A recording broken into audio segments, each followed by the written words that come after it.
এই দুনিয়া এখন তো আর সেই দুনিয়া নাই, মানুষ নামের মানুষ আছে দুনিয়া বোঝাই, সেই মানুষের ভিড়ে আমার আসল মানুষ নাই। এই দুনিয়া এখন তো আর সেই দুনিয়া নাই, মানুষ নামের মানুষ আছে দুনিয়া বোঝাই, সেই মানুষের ভিড়ে আমার আসল মানুষ নাই। ঠিক কিনা? এই যে আমাদের বিশাল জনসংখ্যা, এই জনসংখ্যাকে কি করে জনসম্পদে রূপান্তরিত করা যায় এ ব্যাপারে কথা বল। আল্লাহ তাআলা ইরশাদ করছেন, ওয়ালাকাদ কাররামনা বনি আদম ওয়া হামালনাহুম ফিল বাররি ওয়াল বাহরি ওয়া রাযাকনাহুম মিনাত তাইয়্যিবাত ওয়া ফাদ্দালনাহুম আলা কাসীরিম মিম্মান খালাকনা তাফদীলা। পড়েন আল্লাহু আকবার। রব্বুল আলামিন বলেন, ওয়ালাকাদ কাররামনা বনি আদম, আমি বনি আদমকে সম্মানিত করেছি, বনি আদমকে মর্যাদা দিয়েছি। ওয়া হামালনাহুম ফিল বাররি ওয়াল বাহর, বনি আদমকে জলে স্থলে স্থলে এবং সমুদ্রে চলাচলের বাহন দিয়েছি। ওয়া রাযাকনাহুম মিনাত তাইয়্যিবাত, তাদেরকে পবিত্র রিজিকের বন্দোবস্ত করেছি। ওয়া ফাদ্দালনাহুম আলা কাসীরিম মিম্মান খালাকনা তাফদীলা, আর আমি আল্লাহ যাদেরকে সৃষ্টি করেছি তাদের মধ্য থেকে বনি আদমকে আমি শ্রেষ্ঠ বানিয়েছি, সবার চেয়ে সেরা। আমাদের মতো করে আল্লাহ কাউকে বানায় নাই। দুই পায়ে ভর করে শির দ্বারা এরকম স্ট্যান্ড রেখে মাথা উঁচু করে দাঁড়াতে পারে এরকম কোন প্রাণী পৃথিবীতে আছে? এজন্য আল্লাহ বলেন, ওয়ালাকাদ কাররামনা বনি আদম, আমি বনি আদমকে সম্মানিত করেছি, তাদেরকে আমি মর্যাদা দিয়েছি। তাদেরকে আমি যত মর্যাদা দিয়েছি আমার কোন সৃষ্টিকে এত মর্যাদা দেই নাই। পড়েন সুবহানাল্লাহ। I have dignified the status of the sons of Adam, আদমের সব সন্তানের মর্যাদা আমি বাড়িয়েছি। আল্লাহ এখানে বলেননি ওয়ালাকাদ কাররামনাল মুমিনিন, আমি মুমিনের মর্যাদা বাড়িয়েছি, বলেছেন? আল্লাহ এখানে বলেন নাই ওয়ালাকাদ কাররামনাল মুসলিমিন, আমি মুসলিমের মর্যাদা বাড়িয়েছি। আল্লাহ বলেছেন ওয়ালাকাদ কাররামনা বনি আদম, আমি বনি আদমের সম্মান বাড়িয়েছি, হোক সে মুমিন কিংবা কাফের, মুসলিম কিংবা মুশরিক, আস্তিক কিংবা নাস্তিক, আরব কিংবা অনারব, যেই হোক না কেন আদম সন্তান সবগুলার মর্যাদা বাড়ায় দিয়েছে কে? সবার মর্যাদা আল্লাহ বাড়িয়েছে। মানুষ হিসেবে মর্যাদা। বিশ্বনবী সাল্লাল্লাহু আলাইহি ওয়াসাল্লাম ইহুদির লাশ দেখে দাঁড়িয়ে গেলেন। কার লাশ? ইহুদির লাশ দেখে দাঁড়ায় গেলেন। সাহাবারা বললেন, ইয়া রাসূলুল্লাহ, আপনি দাঁড়ালেন যে, এটা তো ইহুদির লাশ। বিশ্বনবী বললেন, আওয়ালাইসাত নাফসান, এটা কি মানুষ নয়? এটা হোক ইহুদি হোক খ্রিস্টান, এটা তো মানুষ। আমি মানুষ দেখে দাঁড়িয়েছি। আই স্যালিউট দ্য হিউম্যানিটি, আমি মানবতাকে সম্মান করেছি। পড়েন সুবহানাল্লাহ। তাহলে এই জমিনে মানুষের মর্যাদা বেশি, হোক আস্তিক হোক নাস্তিক, হোক মুমিন কিংবা কাফের। আদমের সন্তান হলে, মানুষ হলেই তার মর্যাদা বাড়িয়েছে কে? আমার কলিজার টুকরা যশোরের ভাইয়েরা, মানুষের মর্যাদা আল্লাহ এত বাড়িয়েছেন, মানুষ জীবিত থাকলেও যেমনি মর্যাদাবান, মরে গেলেও মর্যাদাবান। সুবহানাল্লাহ পড়েন। মানুষ মরে গেলে এই ডেড বডিটা কি হয়? পচে যায়, গলে যায়, মাটির সাথে মিশে যায়। তাই বলে আপনি ডেড বডির সাথে যাচ্ছে তাই করতে পারবেন না। পারবেন? কেউ যদি অন্যায় করে তাকে যদি আপনি শাস্তির আওতায় আনেন, যা মনে চায় করতে পারবেন না। তারা আগুন দিয়ে পোড়াতে পারবেন না, নাক কাটতে পারবেন না, কান কাটতে পারবেন না, অঙ্গ বিকৃতি করতে পারবেন না। কারণ মানব জাতির মর্যাদা স্বয়ং দিয়েছে কে? ডেড বডি পচে যাবে, গলে যাবে। তারপরে ইসলাম বলে, না খবরদার, এই মরা লাশটারও একটা মর্যাদা আছে না নাই? ইসলাম বলে এই লাশটা গলে যাবে, পচে যাবে, কিন্তু এটার অমর্যাদা করো না। কর্পূর দিয়ে, খেজুর পাতা দিয়ে এটাকে ওয়ার্ম ওয়াটার দিয়ে, গরম পানি দিয়ে ধৌত করো। সাদা শুভ্র ধবধবে কাপড় দিয়ে লাশটাকে তুমি কাভার করো।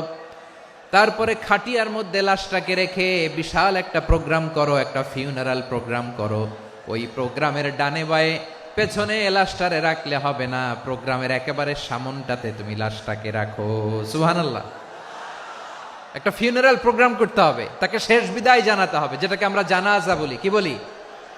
জানাজা মানে মাইয়েতের জন্য দোয়া, তার জন্য দোয়া করা হয়, তাকে একটা সিস্টেমেটিক অর্ডারে কবরে রাখা হয়, সুন্দরভাবে সেটাকে কবরস্থ করা হয়, মাটি দেয়া হয়, পানি দেয়া হয়। তার মানে মরে গেলেও মানুষের সম্মান বাড়ায় দিয়েছে কে? এজন্য আল্লাহ বললেন ওয়ালাকাদ কাররামনা বানি আদম, বনি আদমের সম্মান মর্যাদা আমি আল্লাহ বাড়িয়ে দিয়েছি। মানুষের সম্মানে তুমি কখনো আঘাত করো না, ঠিক কি না? তাহলে ভাই, প্রথম মেসেজ হচ্ছে the first and foremost message tonight to the people of Jessore. আল্লাহ বলেন I have dignified the status of son of Adam. আমি বনি আদম সবার মর্যাদা বাড়িয়ে দিয়েছি, হোক আস্তিক নাস্তিক, হোক কাফের কিংবা মুশরিক, তার মর্যাদা বাড়াই দিছে কে? যখন বন্যা হয় আমরা ত্রাণ নিয়ে যাই, আমরা শুধু মুসলমানদেরকে ত্রাণ দেই নাকি? হ্যাঁ, আমরা মুসলমানকেও দেই, অমুসলমানকেও দেই, হিন্দুকেও দেই, বৌদ্ধকেও দেই। যেখানেই মানবতা বিপন্ন সেখানে ইসলামের হেল্পিং হ্যান্ড আছে না নাই? সুবহানাল্লাহ। কি দিন আমরা পেয়েছি, কি বিধান আমরা পেয়েছি। ওয়ালাকাদ কাররামনা বানি আদম, আমি বনি আদমকে সম্মানিত করেছি। এরপর আল্লাহ বললেন ওয়া হামালনাহুম ফিল বাররি ওয়াল বাহর, জলে স্থলে আমি চলাচলের যানবাহনের ব্যবস্থা করেছি। আমরা স্থলে ঘোড়ার উপরে চড়ি, উটের উপরে চড়ি, গাড়ির উপরে চড়ি। এই যে গাড়ির ইঞ্জিন বানাইছি আমরা, এটার মেধা দিয়েছে কে? আবার সাগরের মধ্যে আমরা নৌযান, জলযান, বড় বড় জাহাজ দিয়ে এক মহাদেশ থেকে আরেক মহাদেশ যাই, এক দেশ থেকে মালামালগুলো আরেক দেশে পাঠাই। সাগরের ভেতরে নৌকাগুলোরে ধরে রাখলো কে? ওয়াল ফুলকিল্লাতি তাজরি ফিল বাহরি বিমা ইয়ানফাউন নাস। মানুষের উপকার আছে এরকম সরঞ্জামাদি নিয়ে সাগরের উপরে বিশাল বিশাল জলযানগুলো চলে, এগুলো ডুবে যায় না, কাত হয়ে যায় না, পড়ে যায় না। এগুলোকে স্থিতিস্থাপকতাকে ঠিক করে রাখলো কে? আপনারা জাহাজ দেখেছেন? জাহাজ দেখছেন? বিশাল বিশাল জাহাজ, বিশাল জাহাজ মালামাল নিয়ে এক মহাদেশ থেকে আরেক মহাদেশে যায়। গত মাসে আমার জাপান সফর ছিল। এই যে বাংলাদেশে যে গাড়িগুলো চালান, বেশিরভাগ গাড়ি আসে কিন্তু জাপান থেকে। হাজার হাজার গাড়ি একটা জাহাজ বহন করতে পারে, হাজার হাজার গাড়ি। এটাতে সাগরের মধ্যে ভাসাইলো কে? হাজার হাজার গাড়ি নিয়ে জাপানিজ গাড়িগুলো আমাদের চট্টগ্রামের এয়ারপোর্টের বন্দরে ভিড়ে। যুক্তরাষ্ট্রে আমি দেখেছি বিশাল বিশাল জাহাজ। আপনারা টাইটানিক জাহাজের নাম শুনেছেন? টাইটানিক জাহাজের 8 গুণ 10 গুণ বড় একটা জাহাজ আছে, আইকন অফ দ্য সি, আমি দেখে এসেছি। রয়্যাল ক্যারিবিয়ান দেখে এসেছি। সাগরের সামনে জেটিতে যখন দাঁড়ালাম, জাহাজটা যখন যায়, আমার মনে হচ্ছে একটা শহর, গোটা শহর, the entire city is floating on the water. পুরো একটা শহর মনে হয় পানির উপর দিয়ে ভেসে যাচ্ছে। পড়েন সুবহানাল্লাহ। এই যে আইকন অফ দ্য সি, এই ক্রুজ, এই জাহাজটা, এটার ভিতরে স্টেডিয়াম আছে। কিসের ভিতরে স্টেডিয়াম? কথা বুঝে নাই বোধহয়। স্টেডিয়াম কিসের ভিতর? সুইমিং পুল আছে, শপিং মল আছে, রেস্টুরেন্ট আছে, ক্লাব আছে, 3000 4000 রুম বিশিষ্ট, কক্ষ বিশিষ্ট হোটেল আছে। এই সবগুলোর নিয়ে এগুলো চলে সাগরের দোলার মধ্যে, জলোচ্ছ্বাসের মধ্যে। এই সাগরের ভেতরে এই জাহাজগুলোর ভাষায় রাখছে কে? সূরাতুর আর রহমানে আল্লাহ তাআলা বললেন ওয়ালাহুল জাওয়ারিল মুনশাআতু ফিল বাহরি কাল আ'লাম ফাবিআইয়ি আলা, সবাই পড়েন ফাবিআইয়ি আলাই রাব্বিকুমা তুকাযিবান। পাহাড় সম বড় বড় জাহাজগুলো মাল বোঝাই করে সাগরের মধ্যে ভেসে বেড়ায়। এগুলো দিয়ে মালামাল বহন করা যায়, মানুষরা এক দেশ থেকে আরেক দেশে যায়। এই জাহাজগুলোর সাগরের ভেতরে ভাসায় রাখলো কে? এই আয়াতের ভেতরে আল্লাহ তাআলা সূরাত বানী ইসরাঈলের এই চমৎকার আয়াতের ভেতরে আল্লাহ তাআলা বেসিক্যালি মানব জাতির প্রতি তার 4টি স্পেশাল অনুগ্রহের কথা বলেছেন। কয়টি? 2টা বলে ফেলছি। 1 নাম্বার ওয়ালাকাদ কাররামনা বানি আদম, আমি বনি আদমের সম্মান বাড়াইছি, নাকি মুসলমানদের? তাহলে human dignity, the first part of the verse talks about the human dignity. 2 নম্বর অংশে আল্লাহ তাআলা বললেন ওয়া হামালনাহুম ফিল বাররি ওয়াল বাহর, স্থলে এবং সমুদ্রে আমি তাদের জন্য চলাচলের বাহন দিয়েছি। সুবহানাল্লাহ। তার মানে smooth movement on land and sea, জলে এবং স্থলে যাতে আমরা স্মুথলি মুভ করতে পারি আল্লাহ তাআলা দিয়েছেন। 3 নম্বরে আল্লাহ তাআলা বললেন ওয়া রাযাকনাহুম মিনাত তাইয়্যিবাত, মানুষের জন্য আমি পবিত্র রিজিকের ব্যবস্থা করেছি। জলে এবং স্থলে যত প্রাণী আছে সবগুলা প্রাণীকে রিজিক দেয় কে? আমাদেরকে রিজিক দেয় কে? সাগরের মাছগুলোকে, বড় বড় তিমি মাছগুলোরে রিজিক দেয় কে? বাতাসের মধ্যে ভেসে বেড়ানো বড় বড় পাখিগুলো, স্ক্যান্ডিনেভিয়ান কান্ট্রি থেকে লক্ষ লক্ষ কোটি কোটি পাখিগুলো যে এক দেশ থেকে আরেক দেশে ট্রান্সফার হয়, এগুলোর রিজিক দেয় কে? রব্বুল আলামিন বলেন ওয়ামা মিন দাব্বাতিন ফিল আরদি ইল্লা আলাল্লাহি রিজকুহা ওয়া ইয়ালামু মুস্তাকাররাহা ওয়া মুস্তাওদাআহা কুল্লুম ফি কিতাবিম মুবিন। আল্লাহু আকবার। রব্বুল আলামিন বলেন ভূপৃষ্ঠে বিচরণশীল যত প্রাণী আছে সব প্রাণীগুলোকে আমি আল্লাহ আমার নিজের কুদরতে রিজিকের বন্দোবস্ত করি।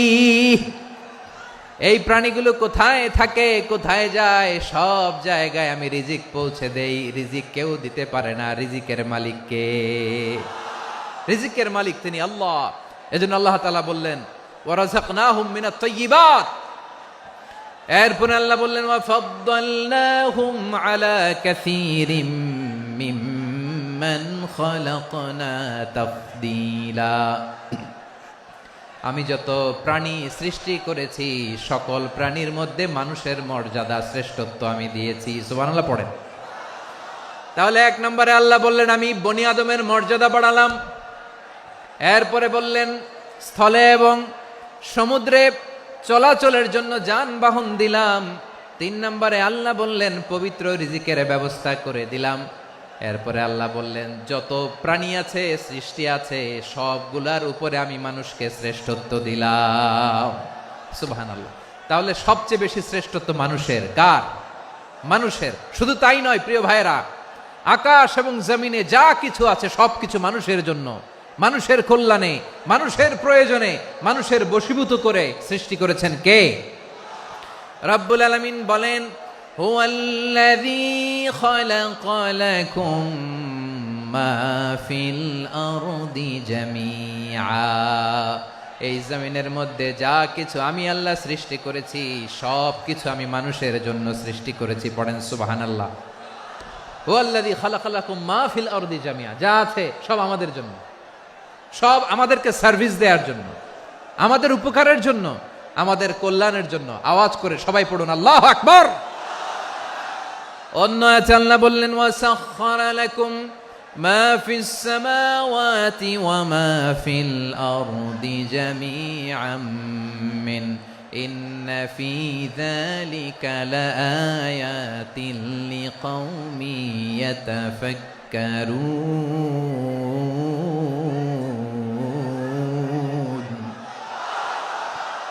প্রথমে আয়াতে আল্লাহ বললেন জমিনে যা আছে সব তোমাদের কল্যাণে আমি সৃষ্টি করলাম।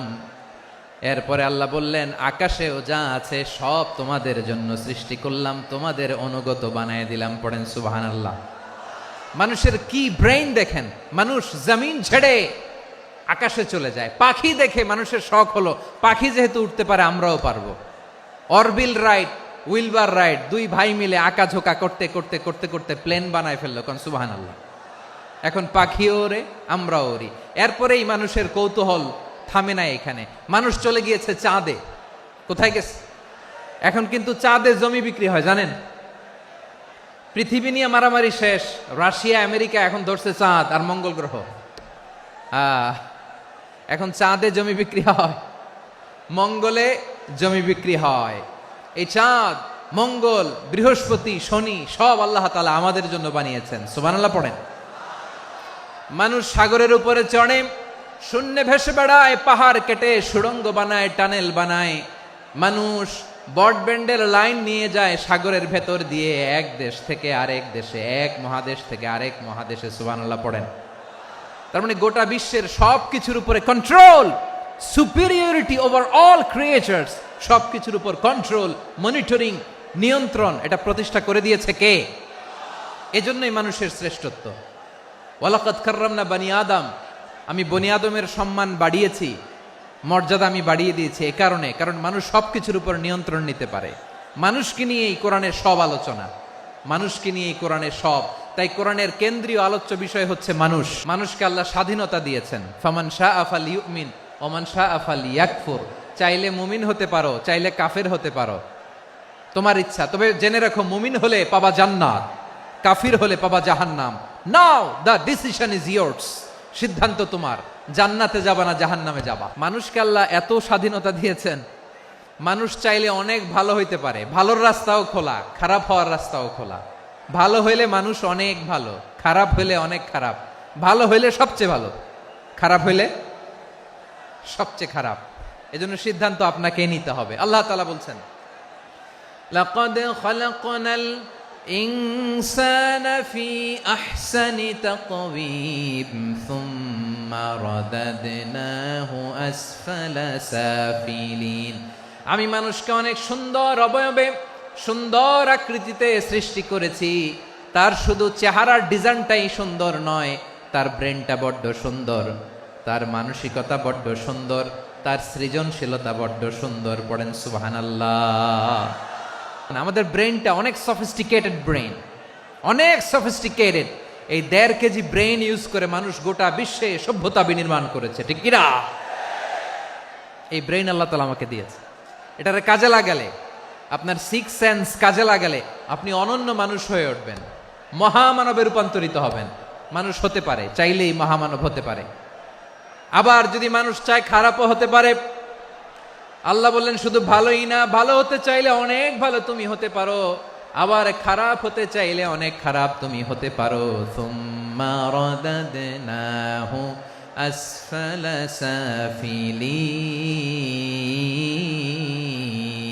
সাফিলিন। খারাপ হলে একেবারে খারাপ হতে পারো, নিকৃষ্ট হলে একেবারে নিকৃষ্ট হতে পারো, ভালো হলেও ভালো হতে পারো। মানুষ শ্রেষ্ঠত্বে ফেরেশতাকে ছাড়িয়ে যায়, আর অধপতনে সে পশুকেও হার মানায়। এটার প্রমাণ কি? মানুষ শ্রেষ্ঠ হইলে যে ফেরেশতার চেয়েও সেরা, তার প্রমাণ কি? আল্লাহ তাআলা বলছেন, ওয়া ইয কুলনা লিল মালাইকাতি ইসজুদু লি আদম ফাসাজাদু ইল্লা ইবলিস আবা ওয়াস্তাকবারা ওয়া কানা মিনাল কাফিরিন। আল্লাহ বলেন, স্মরণ করো সে সময়ের কথা যখন আমি ফেরেশতাদেরকে বললাম, ও ফেরেশতারা আদমকে সেজদা দাও। সব ফেরেশতারা সম্মান সূচক সেজদা আদমকে দিল। তারা আদমের জন্য সেজদায় লুটিয়ে পড়লো, একজন ছাড়া, তার নাম ইবলিস। আওয়াজ করে বলেন, তার নাম কি?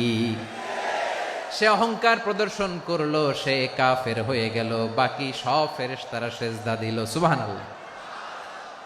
আবার আদম আলাইহিস সালামকে আল্লাহ জিজ্ঞেস করলেন, সব বলে দিল উত্তর, কিন্তু ফেরেশতাদেরকে একই প্রশ্ন জিজ্ঞেস করলেন, তারা উত্তর করতে পারে নাই। তার মানে এর মধ্য দিয়ে প্রমাণিত হয়, মানুষ ভালো হলে ফেরেশতার চেয়েও ভালো, ফেরেশতার চেয়েও মানুষের মর্যাদা বাড়িয়ে দিয়েছে কে?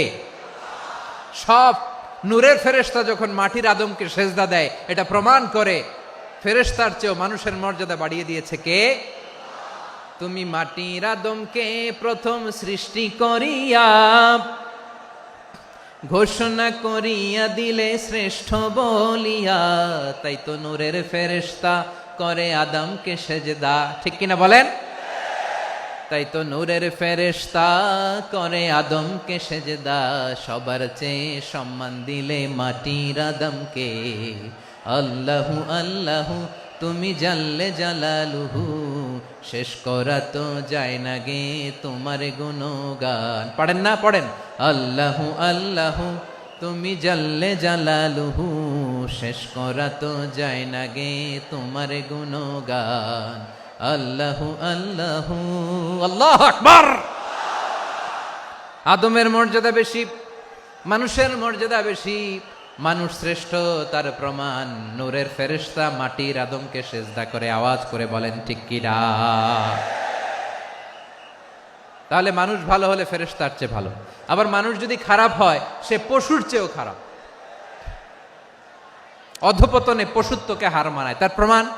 তার প্রমাণ কি? তার প্রমাণ হচ্ছে যশোরের ভাইরা দেখবেন পত্রিকায় নিউজ পেপারে মাঝে মাঝে এরকম দেখা যায়, এক মানুষ আরেক মানুষকে হত্যা করে 20 টুকরা করে বস্তার ভিতরে ভরেছে। আচ্ছা, বুঝে থাকলে আওয়াজ করে বলেন, কোনদিন শুনছেন একটা হাতি আর একটা হাতিকে হত্যা করে 20 টুকরা করছে, এরপরে বস্তার ভিতরে ভরছে? হয়েছে? তাহলে দেখেন, মানুষ যদি খারাপ হয় সে পশুকেও হার মানায়। চিল্লায় বলো ঠিক কিনা। এমনও দুশ্চরিত্র মানুষ আছে যার নজর থেকে 6 মাসের ছোট্ট মেয়ে থেকে শুরু করে 80 বছরের বৃদ্ধারাও নিরাপদ নয়, পশুকেও হার মানে। মানুষের ঘর জ্বালিয়ে পুড়ে মেসাকার করে দেয়, জনপদের পর জনপদ জ্বালায় দেয়। এরকম আছে না নাই? গাজার মধ্যে যে অ্যাটাক করেছে, এরা মসজিদ মানে নাই, মসজিদে বম ফেলেছে। এরা খ্রিস্টানদের চার্চ গির্জা মানে নাই, গির্জায় বম ফেলেছে। পৃথিবীর ইতিহাসে never happened in the history of the world that someone bombed on a hospital, on a ICU center. এমন হাসপাতাল যেখানে আইসিইউর রোগীরা আছে, ওই হাসপাতালের উপরও ইসরায়েলি সৈনিকেরা বোমা মেরেছে। জোরে বলেন ঠিক কিনা। এরা মানুষ? আওয়াজ করে বলেন, এরা মানুষ না। প্রিয় ভাইয়েরা, চোখ কান নাক মুখ থাকলেই মানুষ না। যা সামনে দেখেন এগুলো সব মানুষ না, এগুলো জনসংখ্যা। এগুলো কি? সবাই বলুন, এগুলো কি? বাড়ছে জনসংখ্যা, কমছে মানুষ। এই দুনিয়া এখন তো আর সেই দুনিয়া নাই, মানুষ নামের মানুষ আছে, দুনিয়া বোঝাই, সেই মানুষের ভিড়ে আমার আসল মানুষ নাই। ঠিক কিনা? আসল মানুষের বড্ড অভাব, আসল মানুষের বড্ড অভাব। আমার ভাইয়েরা, মানুষ খারাপ হলে পশুকেও হার মানায়। আচ্ছা, আওয়াজ করে বলেন, যে ইসরায়েলি সোলজাররা উপর থেকে বোমা মারল তারাও মানুষ? তারাও কি? ওরাও রক্তে মাংসে মানুষ, ওদেরও পরিবার আছে। বোমা মেরে যেই মেয়েটাকে তারা অনাথ বানায়, ইয়াতিম বানায়, ও কিন্তু বাসায় ওর মেয়েটাকে রেখে আসছে। ঠিক কিনা বলেন? বম্বিং করে যে বাবাকে মেরে, স্বামীকে মেরে স্ত্রীকে বিধবা বানায়, তারও ঘরে স্ত্রী আছে। উপর থেকে বম মেরে মানুষ মেরে দিচ্ছে, তারাও মানুষ। 1945 সালের 6 আগস্ট আমেরিকান সোলজাররা হিরোশিমায় বম মেরেছে। আমি নিজে দেখে এসেছি জাপানের হিরোশিমাতে। সকাল 8:15 মানুষ কেউ অফিসে যাচ্ছিল, কেউ খেতে খামারে কাজ করতে যাচ্ছিল। লিটল বয় নামে একটা বোম মেরেছে তারা। এই বোমের আঘাতে, পারমাণবিক এই বোমার রেডিয়েশনে আঘাতে, বোম ব্লাস্ট হওয়ার পরে মুহূর্তের মধ্যে 1,40,000 নাই। উপর থেকে যারা মারতেছে এরাও মানুষ, যাদেরকে মারলো তারাও। তার মানে মানুষে মানুষে পার্থক্য আছে না? নেই? মানুষে মানুষে পার্থক্য আছে। নাক কান চোখ মুখ থাকলেই মানুষ নয়। বাড়ছে জনসংখ্যা, কমছে মানুষ। চিল্লায় বলো ঠিক কিনা। ভালো মানুষ যারা জগৎটাকে এনলাইটেন করবে, যারা সত্যের বীর সেনানী হয়ে দাঁড়াবে, যারা সত্যের পক্ষে কথা বলবে, যারা জালিমের মসনদকে ভেঙে খান খান করে দেবে, এরকম হওয়ার দরকার আছে না নাই? এরকম ভালো মানুষ আমরা হতে চাই কি চাই না? মানুষকে যত্ন নিলে মানুষ যে কত ভালো হয় আপনি কল্পনাও করতে পারবেন না। মানুষকে নার্চারিং করলে, মানুষকে পলিশ করলে, মানুষকে গ্রুমিং করলে, মানুষকে সঠিক তারবিয়া দিলে মানুষ অনন্য হয়ে ওঠে। প্রতিটি মানুষ অনন্য। আমি অনন্য, আপনি অনন্য, আমরা সবাই অনন্য। সুবহানাল্লাহ বলেন। মানুষকে আল্লাহ তাআলা দিয়েছেন অসীম ক্ষমতা, অসীম ক্ষমতা। সুবহানাল্লাহ। একটা মানুষ পারে না এমন কিছু নাই, বিশ্বাস করতে হবে। মানুষ যা কল্পনা করতে পারে ওইটা মানুষ করে দেখাতে পারে। তুমি তোমার কল্পনার রাজ্যকে সাজাও, তোমাকে হারাতে পারে এমন কোন শক্তি আল্লাহর জমিনে নাই। তোমার কি শক্তি, কি সম্ভাবনা তুমি জানোই না মিয়া। তুমি এদিকে তাকাও কেন? তোমার রাস্তা তো ওই দূরে। তুমি কোথায় যাবে, আল্লাহ তোমার টেনে কোথায় নিয়ে যাবে তুমি কিছুই জানো না। প্ল্যান বিগ, ড্রিম বিগ, কল্পনার শক্তিকে বড় করো। মানুষ যা কল্পনা করতে পারে মানুষ তা করে দেখাতে পারে। মানুষের কাছে অসাধ্য কিছু নাই মৃত্যু ছাড়া, এক্সেপ্ট ডেথ। মৃত্যু ছাড়া মানুষ সবকিছুকে জয় করতে পারে। তোমার জন্ম হয়েছে জিতার জন্য, বিজয়ের জন্য তোমার জন্ম। মানুষের শুরুটাই হয় বিজয় দিয়ে। আমরা যখন আমার পিতার পৃষ্ঠদেশে ছিলাম, পিতার পৃষ্ঠদেশ থেকে শুক্রাণু যখন মায়ের গর্ভদেশে যেয়ে পড়ে, কতটা শুক্রাণু ভ্রমণ শুরু করে জানো? 20 কোটি শুক্রাণু। একবার সিমেন আউট হলে সেখানে 20 কোটি শুক্রাণু থাকে, ভ্রমণ শুরু করে। ওই 20 কোটি শুক্রাণুর মধ্য থেকে তুমি আমি আজকে এক বিকশিত শুক্রাণু মানব রূপে পৃথিবীতে এসেছি। সুবহানাল্লাহ। ওই 20 কোটি শুক্রাণুর প্রতিযোগিতায় সবাইরে পেছনে ফেলে সেদিন আমি সফল হয়েছিলাম, সেদিন আমি বিজয়ী হয়েছিলাম। সেদিন আমি এত ছোট ছিলাম মাইক্রোস্কোপ দিয়েও আমার অস্তিত্ব টের পাওয়া যায় না। আমি এত তুচ্ছ ছিলাম, নগণ্য ছিলাম। আমার কান ছিল না, আমার চোখ ছিল না, আমার হাত ছিল না, আমার জন্য রিকমেন্ডেশন করার মতো মামু ছিল না, খালা ছিল না, কেউ ছিল না। তারপরেও ওই প্রতিযোগিতায়, ওই কম্পিটিশনে যখন আমারে কেউ হারাতে পারে নাই, আল্লাহর জমিনেও আমারে কেউ হারাতে পারে না। হারার জন্য তোমার জন্মই হয় নাই, তুমি আসছোই জিতার জন্য। সুবহানাল্লাহ। বিশ্বনবী বলেন, আন্নাসু মাআদিন কামাআদিনি যাহাবি ওয়াল ফিদ্দা খিয়ারুহুম ফিল জাহিলিয়াতি খিয়ারুহুম ফিল ইসলাম। Peoples are like mines of gold and silver. সোনার খনি, রূপার খনি, এর চেয়েও বড় খনি হচ্ছে এই মানব সম্পদের খনি। আওয়াজ করে বলেন আল্লাহু আকবার। আল্লাহ তাআলা এই সম্পদ আমাদেরকে দিছে। বিশ্বনবী বলেন, মানুষ হচ্ছে খনির মতো। খিয়ারুহুম ফিল জাহিলিয়াতি খিয়ারুহুম ফিল ইসলাম। জাহিলি যুগে যারা সেরা, ইসলামেও তারা সেরা। ইদা ফাকুহু, যদি তারা বুঝবান হয় তাহলে তাদেরকে সেরা বানায় দিবে কে? তাহলে মানুষের চেয়ে সেরা কেউ হতে পারে? মানুষের চেয়ে অনন্য কেউ হতে পারে? মানুষকে কেউ হারাতে পারে? আওয়াজ করে বলো, তোমাকে কেউ হারাতে পারবে? এই সাহস জাগছে আজকের আলোচনা থেকে। আমি তুমি অনন্য, আমাকে তোমাকে হারায় দেওয়া এত সহজ না, ঠিক কিনা? একটা কথা জীবনের সাথে সেট করে নিতে হবে, আমি জিতি নয় শিখি, আমি কখনো হারি না। তাহলে বিশ্বনবী বললেন, নাসু মাআদিন, মানুষ হচ্ছে খনি। এই খনির যত্ন নিতে হবে। মা বাবা যারা এসেছেন, আপনার ছেলে মেয়ের যত্ন নেন। আপনার ছেলের মধ্যে যে কি পটেনশিয়াল আপনি জানেন না। আপনার এই ছোট্ট অবুজ ছেলেটাই আগামী দিনের শায়েখ আহমদুল্লাহ হবে। আপনার হেফজখানায় পড়া ওই ছোট্ট ছেলেটাই আগামী দিনের আল্লামা মামুনুল হক হবে। আপনার ওই ছেলেটা আমির হামজা হবে, আব্দুল হাই সাইফুল্লাহ হবে। এভাবে বড় বড় আলেম হবে, তারা যুগশ্রেষ্ঠ আলেম হবে। সেই একদিন এই বাংলাদেশের পার্লামেন্টে যে বক্তব্য দিয়ে যশোরের পক্ষে কথা বলবে। আপনি জানেন না, কাউকে ছোট করবেন না আপনি। ওর কনফিডেন্স আপনি কমাবেন না, আপনি কমাতে পারেন না।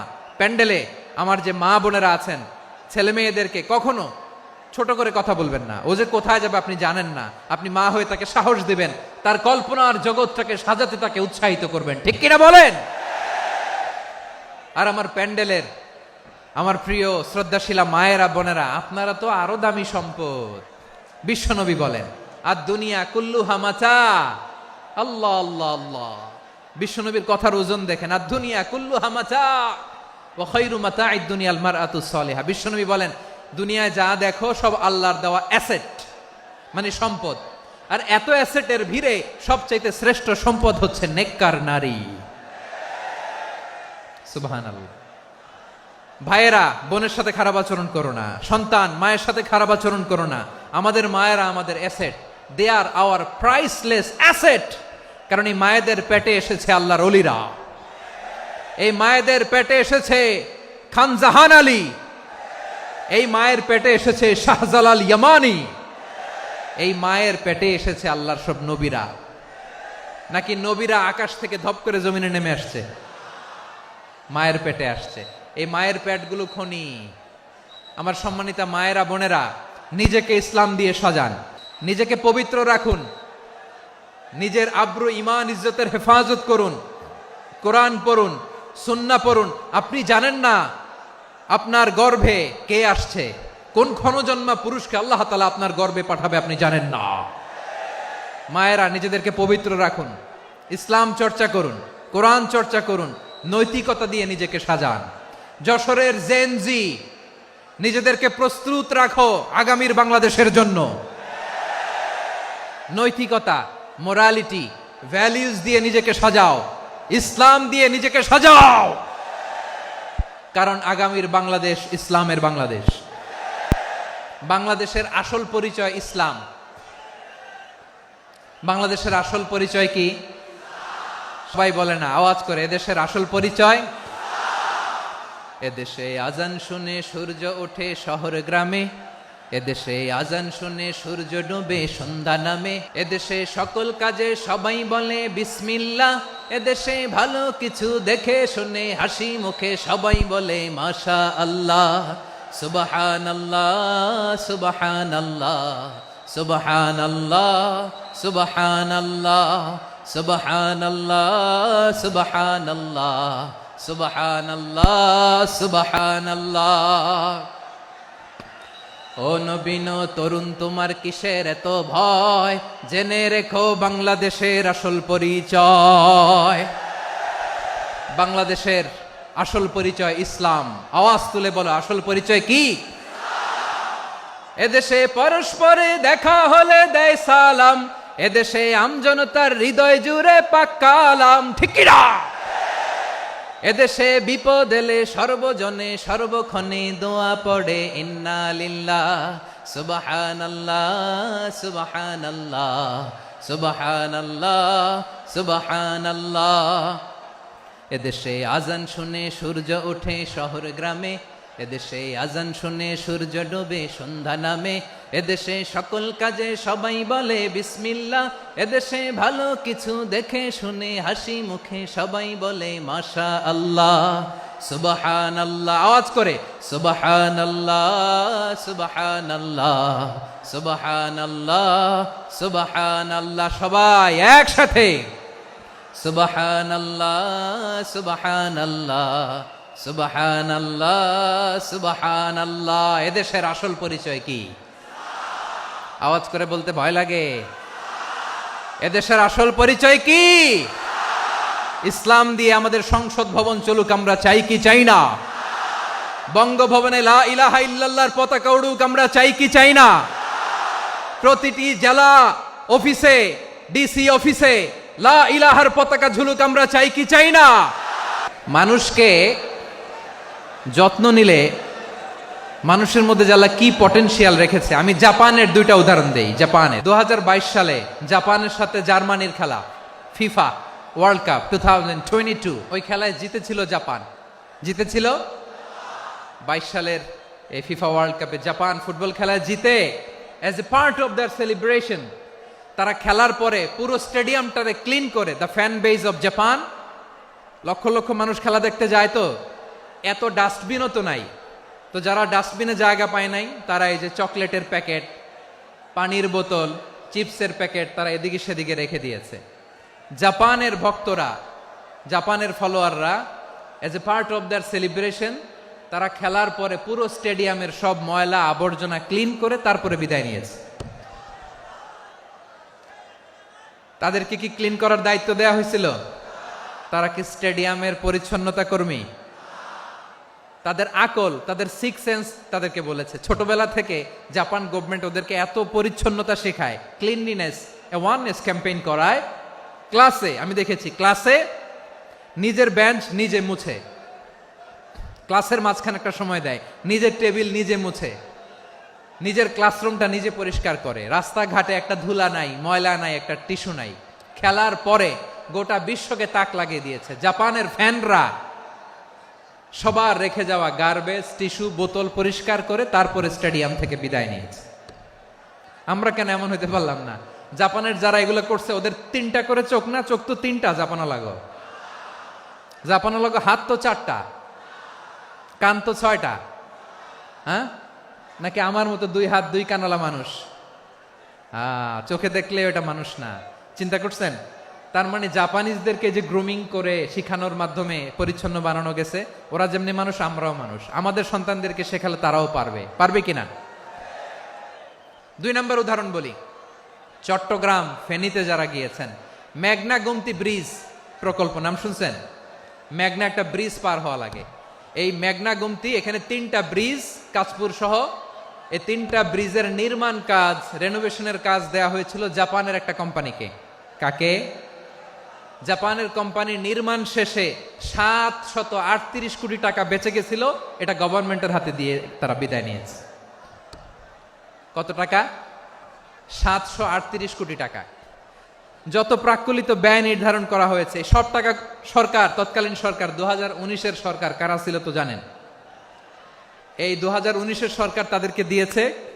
তারা রিনোভেশন নির্মাণ শেষে 738 কোটি টাকা অতিরিক্ত বেঁচে গেছিল, এটা আবার গভর্নমেন্টের হাতে বুঝাই দিয়ে তারা বিদায় নিচ্ছে। আমরা কেন এমন হইতে পারলাম না?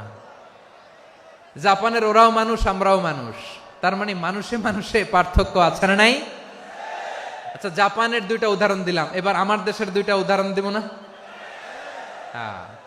বাংলাদেশের 2টা উদাহরণ দিই। 1 নম্বর উদাহরণ, গত সপ্তাহে আপনারা জানেন কক্সবাজার আমার একটা প্রোগ্রাম ছিল, তো হেলিকপ্টারে গিয়েছিলাম। ফেনী জেলা যখন পার হচ্ছি, আমি দেখলাম 3টা উইন্ডমিল চিনেন তো? বিশাল পিলার, 3টা-4টা পাখা থাকে। বায়ু বিদ্যুৎ কেন্দ্র, বাংলাদেশের প্রথম বায়ু বিদ্যুৎ কেন্দ্র এটা। মুহুরী প্রজেক্ট বলে এটার, সম্ভবত মুহুরী প্রজেক্ট। তো সাগরের বাতাসের ঝাপটায় এটা ঘুরে এনার্জি হয়, ইলেকট্রিসিটি উৎপাদন হয়। তো আমি পাইলটকে বললাম, ভাই এগুলো থেকে কেমন ইলেকট্রিসিটি উৎপাদন হয়? কয়, হুজুর একটু হয় না, কিছুই হয় না। কিছুই হয় না মানে? বলে, হুজুর বাংলাদেশে যত উইন্ডমিল আছে এটার পাখা একটাও ঘুরে না। আল্লাহ, বলেন কি? তাহলে এই যে কোটি কোটি টাকা ব্যয় করে যে উইন্ডমিল, কয় হুজুর উপরে ফিটফাট, ভিতরে সদরঘাট। তার মানে কোটি কোটি টাকা দিয়ে এই উইন্ডমিল বানায়, এখানে কিছু নাই। দুর্নীতির আড্ডাখানা, আখড়াখানা বাংলাদেশ, ঠিক কিনা বলেন? হায় রে, জাপানিজরাও মানুষ, আমরাও মানুষ। আমার এক নিকটাত্মীয় সরকারি চাকরিজীবী, উনি আমাকে বললেন, বাংলাদেশের আরেকটা উদাহরণ দেই। উনি আমাকে বললেন যে প্রতি বছর আমাদের অফিসের ফার্নিচার চেঞ্জ করে। আমি বললাম, প্রতি বছর ফার্নিচার চেঞ্জ করে কেন? বলে যে ফার্নিচার নতুন পারচেজ করলেই তো ওইখানে টাকা, নতুন কিনতে পারলেই টাকা, নতুন উন্নয়নের সবক শোনাতে পারলেই টাকা। প্রথম আলোর রিপোর্ট, কি আলো? প্রথম আলোর রিপোর্ট, গত 15 বছরে উন্নয়নের নামে লুটপাট হয়েছে প্রায় 3.25 লাখ কোটি টাকা। কার রিপোর্ট? আমাদের বানানো কথা। প্রথম আলোর রিপোর্ট। গত 15 বছরে কারা ছিল জানেন তো? হ্যাঁ, শুধু ওনাদেরকেই দোষ দিয়ে লাভ নাই। স্বাধীনতার পর থেকে শুধু শাসকের হাত বদল হয়েছে, আমরা কিছু পাই নাই, ঠিক কিনা বলেন? আমরা এরকম চাই না। তাহলে জাপানের মানুষও মানুষ, আমরাও মানুষ। সিদ্ধান্ত আপনার, কোন মানুষ হবেন, ভালো মানুষ না খারাপ মানুষ? আজকের আলোচনার বিষয় হচ্ছে মানব সম্পদের উন্নয়ন, human resource development. It's a process to increase the capacity of knowledge, skill, capacity of the people of a country. একটা দেশের মানুষের জ্ঞান, তাদের দক্ষতা কি করে বাড়ানো যায়, বাড়িয়ে দেশের উন্নয়ন করানো যায়, এটাই হচ্ছে মানব সম্পদ উন্নয়নের মূল কথা। তাহলে মানব সম্পদ হচ্ছে একটা দেশের সবচাইতে শক্তিশালী পুঁজি। প্রাকৃতিক সম্পদ, খনিজ সম্পদের চেয়েও দামি হচ্ছে মানব সম্পদ। আল্লাহ তাআলা দয়া করে আমাদেরকে এই মানব সম্পদ দিয়েছেন। আসুন আমাদের এই মানুষগুলোকে আমরা সোনার মানুষ বানাই। রাজি আছেন তো সবাই? রাজি আছেন? মানুষ পারে না এমন কোনো কিছু নাই, চাইলে সব পারে। এজন্য মানুষকে তারবিয়া দিতে হবে, যথাযথভাবে তাদেরকে গড়তে হবে। আসুন আমরা সিরাতের আয়নায় বিশ্বনবীর জীবনী থেকে দেখি তিনি কিভাবে হিউম্যান রিসোর্সকে ম্যানেজ করতেন। বিশ্বনবী, he was a very good talent hunter, চৌকস ট্যালেন্ট হান্টার ছিল। কার মধ্যে কি ট্যালেন্ট আছে দেখলেই বুঝে ফেলতেন। সুবহানাল্লাহ পড়বেন না? কি নবী আমরা পেয়েছি! He was a very good talent hunter. আমার নবী, তিনি চৌকস ট্যালেন্ট হান্টার ছিলেন। কার মধ্যে কি প্রতিভা বের করতেন, ওই প্রতিভাকে ইসলামের কল্যাণে কাজে লাগাতেন। যাকে যেই জায়গায় সেট করলে ভালো হবে তাকে ওই জায়গায় সেট করতেন। কয়েকজন সাহাবীর জীবনী শোনাই। আবু মাহজুরা রাদিয়াল্লাহু তাআলা আনহু, মক্কার মুয়াজ্জিন, আগে ছিল মুশরিক, পরে হইছে মুমিন। উনি কিভাবে মুমিন হইলেন এই ঘটনাটা একটু আপনাদের শোনাতে চাই। আবু মাহজুরা রাদিয়াল্লাহু তাআলা আনহু কিভাবে মুসলিম হলেন, আওয়াজ করে শুনেন। হুনাইনের যুদ্ধ, 8ম হিজরি, বিষ্ণু ঈসা ইসলাম হুনাইনের যুদ্ধ শেষে ফিরতেছেন। পথিমধ্যে বেলাল রাদিয়াল্লাহু তাআলা আনহু আজান দিচ্ছেন। কি দিচ্ছেন? তো পাশে ছিল মুশরিকদের একটা পল্লী, কিছু মুশরিক তরুণ, কিছু অমুসলিম কিশোর, তারা আজানকে ব্যঙ্গ করতেছে। আমাদের বাংলায় মুখ ভেঙ্গানো বলে আর কি। বেলাল রাদিয়াল্লাহু তাআলা আনহু আজান দিচ্ছেন, ওই বাচ্চাগুলো মুশরিক, তো ওরা আজানকে ব্যঙ্গ করতেছে, বিকৃতি করে ওরাও আজান দিচ্ছে। উদ্দেশ্য হচ্ছে আজানকে নিয়ে ঠাট্টা করা। উদ্দেশ্য কি? ঠাট্টা করা। ব্যাপারটা মনে কষ্ট পাওয়ার মতো ব্যাপার না? কিন্তু বিশ্বনবী ওইখানে দেখেন কি খুঁজলেন। বিশ্বনবী খেয়াল করলেন অমুসলিম কিশোরদের মধ্য থেকে একটা কিশোরের গলাটা বড় দরাজ গলা, কণ্ঠটা বড় সুন্দর। খেয়াল করে দেখলেন যে কিছু কিশোর বেলালের আজানকে ব্যঙ্গ করে, বিকৃতি করে, কিন্তু একজনের কণ্ঠ দেখতে পাচ্ছেন না এত দূরে, কিন্তু কণ্ঠটা বড় সুন্দর, দরাজ গলা। বিশ্বনবী সাহাবীদেরকে বললেন, ধরো এগুলারে, ধরো। সবগুলারে ধরে বিশ্বনবীর সামনে আনা হলো। ওরা হাঁটু গেড়ে বসলো। বিশ্বনবী বললেন, তোমাদের মধ্যে কে যেন ব্যঙ্গ করে আজান দিচ্ছিল, তার গলাটা বড় উঁচু, গলার বেসটা বড় মজবুত, মেলোডিয়াস, সুমধুর কণ্ঠ, কে? আবু মাহজুরা বলে, আমার বন্ধুরা সবাই আমার দিকে আঙ্গুল দেখায়, আমি পড়ে গেছি বিপদে। রাসূল সাল্লাল্লাহু আলাইহি ওয়াসাল্লাম বাকি অমুসলিম তরুণদেরকে ছেড়ে দিলেন, বললেন তোমরা যাও। এবার আবু মাহজুরারে পাইছে। আবু মাহজুরার চুলের মধ্যে হাত দিলেন বিশ্বনবী, মাথায় হাত দিয়ে বললেন, এবার আজান দাও দেখি। আবু মাহজুরা বলে, আমি তো আজান দিতে জানি না, কারণ আমি তো বেলালেরটা শুইনা দিছি, আমার তো মুখস্থ নাই, আমি তো আজান দিতে জানি না। বিশ্বনবী বললেন, জানো না? তাহলে আসো, আমি তোমারে শিখাই দেই। সুবহানাল্লাহ পড়ে। আবু মাহজুরা হাঁটু গেড়ে বসে, বিশ্বনবীর মোবারক হাত আবু মাহজুরার চুলের মধ্যে। বিশ্বনবী আজানের মুআল্লিম আবু মাহজুরাকে বলতেছে, ঠিক আছে তোমারে শিখাই দিচ্ছি, আমি যা যা বলবো আমার সাথে সাথে বলো, পারবা? আবু মাহজুরা বলে, পারবো। বিশ্বনবী আজান দিচ্ছেন, মাথায় হাত দিয়ে আল্লাহু আকবার, আল্লাহু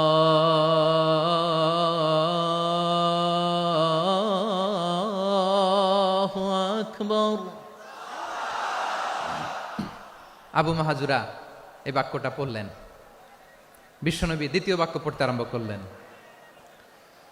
আল্লাহু আকবার,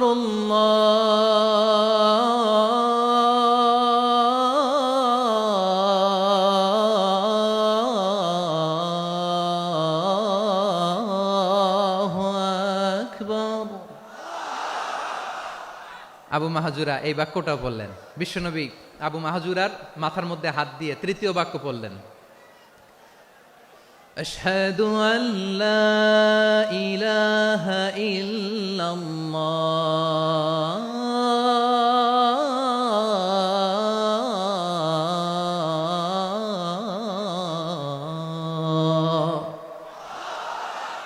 আবু মাহজুরা তৃতীয় বাক্য পড়লেন। বিশ্বনবী একটা বাক্য পরে আবু মাহজুরা পরে, বিশ্বনবী পরে আবু মাহজুরা পরে। আবু মাহজুরা কিন্তু অমুসলিম, মুশরিক। আবু মাহজুরা বলে, এক একটা বাক্য পড়ি আমার কলিজাটা গলে ঠান্ডা হয়ে যায়। এতদিন মোহাম্মদকে গালি দিতাম, এখন মোহাম্মদ আমার মাথায় যখন হাত রাখছে আমার সারা শরীর ঠান্ডা হয়ে গেছে। বিশ্বনবী আজান শিখাচ্ছেন, একটা একটা বাক্য পড়ে আবু মাহজুরাও পড়ে, বিশ্বনবী পড়ে আবু মাহজুরাও পড়ে। পুরো বাক্যগুলো যখন শেষ, আজান শেষ, আবু মাহজুরাও যখন পুরো আজান পড়লেন, আবু মাহজুরা বললেন, এতদিন মোহাম্মদের চেহারা দেখলে আমার ঘৃণা লাগতো, আজ থেকে মোহাম্মদের চেহারার চেয়ে প্রিয় চেহারা আমার কাছে নাই। আবু মাহজুরা বললেন, ও মুহাম্মদ, আজানের বাক্য তো আপনি আমারে শেখালেন, এখানেই শেষ করবেন না, আপনি আমারে পড়ায় দেন, লা ইলাহা ইল্লাল্লাহু মুহাম্মাদুর রাসূলুল্লাহ সাল্লাল্লাহু আলাইহি ওয়াসাল্লাম। বিশ্বনবীর সাথে দাঁড়িয়ে উনি শাহাদা পড়ে মুসলমান হয়ে গেলেন। এবার আবু মাহজুরা বলে, ইয়া রাসূলুল্লাহ, ইয়া হাবিবাল্লাহ, আমি মুমিন হয়েছি, মুসলমান হয়েছি, আপনার কাছ থেকে আজান শিখার সৌভাগ্য আমি লাভ করেছি গো নবী। আমার কণ্ঠের বড় তারিফ করেছেন, আপনি আমার আজানকে আপনি পছন্দ করেছেন। একটা জিনিস আপনার কাছে চাই, আপনি আমাকে মক্কার মসজিদুল হারামের মুয়াজ্জিন হিসেবে অ্যাপয়েন্ট করে দেন।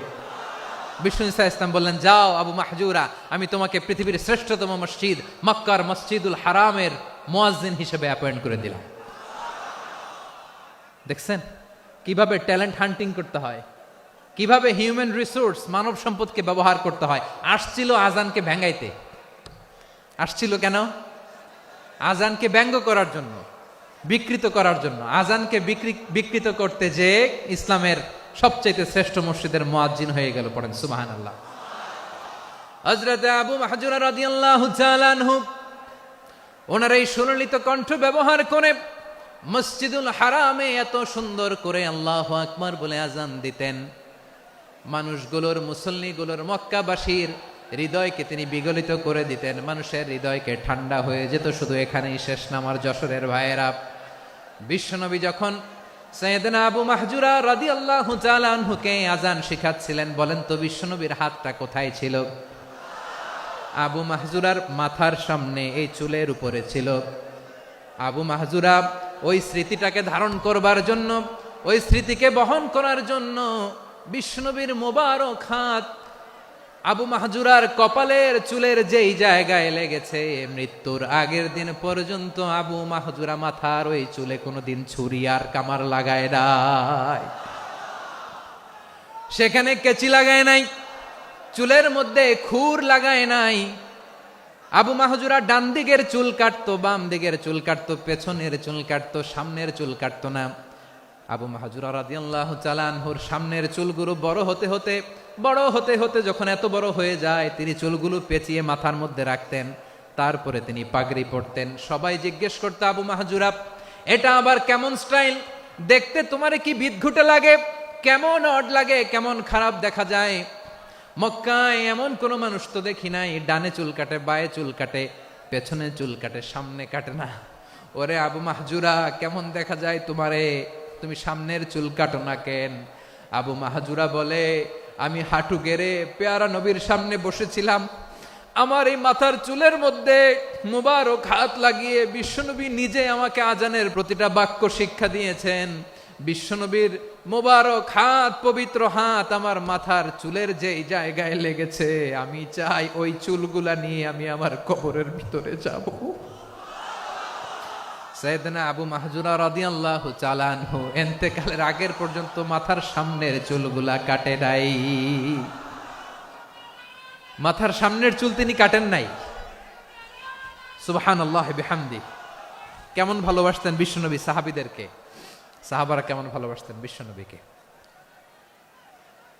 সামনের চুলগুলো বড় হতে হতে এত বড় ছিল, পেঁচিয়ে রেখে পাগড়ি পরতেন, কাটতেন না। নবীর হাত লেগেছিল। সুবহানাল্লাহ পড়েন। তাহলে what is the lesson, moral of the story কি? মোরাল অফ দ্য স্টোরি হচ্ছে, আসছিল আজানকে ব্যঙ্গ করার জন্য, বিকৃত করার জন্য, হয়ে গেল মসজিদুল হারামের মুয়াজ্জিন। দেখেন বিশ্বনবী একটা খারাপ সিচুয়েশনের মধ্যে থেকে কি ভালো জিনিস বের করে আনলেন। আমি যে শুরুতে বলেছি কিভাবে তিনি হিউম্যান রিসোর্সকে ডেভেলপ করেছেন, ম্যানেজ করেছেন। তিনি যে চৌকস ট্যালেন্ট হান্টার ছিল, দেখেন সবার মধ্যে থেকে এর বাছাই করে মুয়াজ্জিন বানাই দিয়েছেন। সুবহানাল্লাহ পড়েন। তার মানে এই না সবাইরে ধরে ধরে উনি মুয়াজ্জিন বানাইছেন। যার যেই ট্যালেন্ট আছে তাকে ওই কাজে অ্যাসাইন করেছেন। যার যেই প্রতিভা আছে তার প্রতিভাকে ইসলামের কাজে লাগিয়েছেন। সুবহানাল্লাহ পড়েন। যায়েদ বিন সাবিত রাদিয়াল্লাহু তাআলা আনহু নাম শুনেছেন? বিশ্বনবী দেখলেন মদিনার এই আনসারী সাহাবী হাইলি ট্যালেন্টেড, ইন্টেলেকচুয়াল, মেরিটোরিয়াস, জ্ঞানের প্রতি তার আকর্ষণ, মারাত্মক আকর্ষণ। বিশ্বনবী তাকে দায়িত্ব দিলেন, কোরআন যা নাজিল হয় তুমি লিখো, কাতিবুল ওহী বানায় দিলেন। সুবহানাল্লাহ।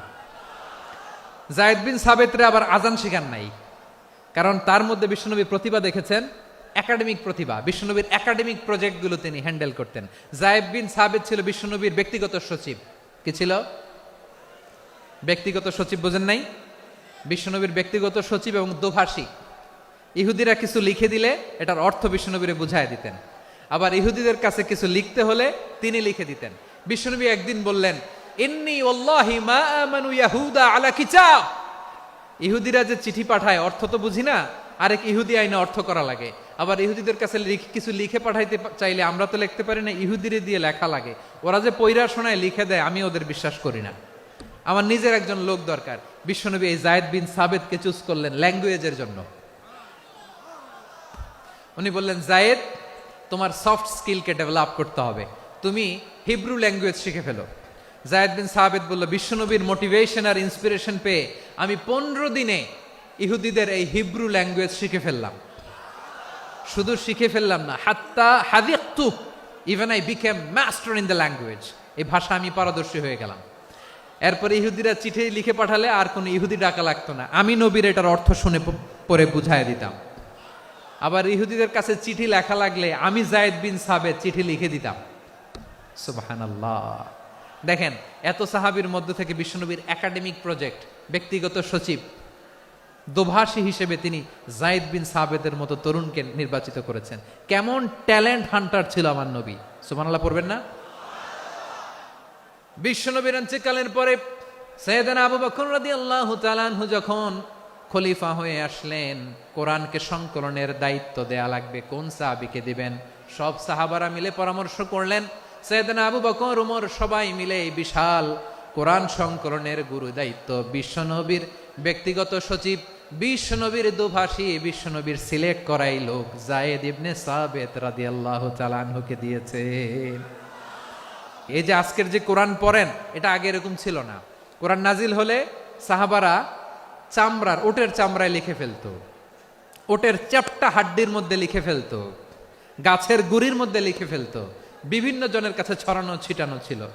আবু বকর রাদিয়াল্লাহু তাআলা আনহু একসাথে করলেন, পরবর্তীতে উসমান রাদিয়াল্লাহু তাআলা আনহু একসাথে করলেন। 114 সূরার এখন এই মুসহাফ, এই কম্পাইলেশন, এই কপি আমরা পেয়েছি, যার হিউজ কন্ট্রিবিউশন ছিল।